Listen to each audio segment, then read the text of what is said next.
একদিন আমাকে মনে পড়বে, কিন্তু সাহস করে ফোন দিতে পারবে না। লজ্জায় নিজেকে সংবরণ করবে।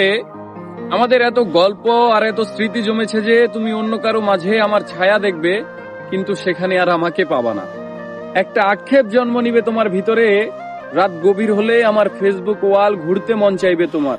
হয়তো সব বাধা ভেঙে মনের সাথে যুদ্ধ করে হলেও আমার প্রতিটি পোস্ট দেখবে, হাসবে, রাগ করবে, কিন্তু আমাকে সেই অনুভূতি বলতে পারবে না।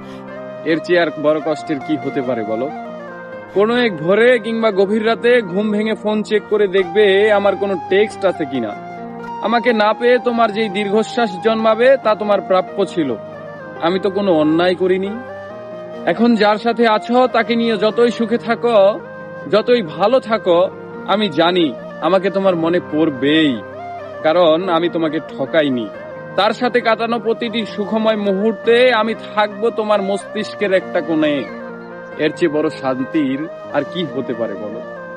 আমাকে কষ্ট দেওয়ার প্রতিটি পাপ তোমাকে ঘিরে ধরবে। একদিন তুমি অসুখী হবে, একদিন তোমারও আমার জন্য কাঁদতে মন চাইবে, কিন্তু চোখের পানি আর আসবে না। এক শীতে সমুদ্রে স্নান করতে যাবে, সাথে প্রিয় মানুষটা থাকবে, অথচ সেখানে আমার থাকার কথা ছিল।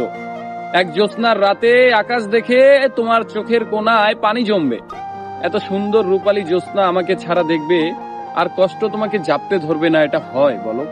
একদিন আমাকে দেখার জন্য আকুল হবে, রাস্তায় খুঁজবে, পাবে না।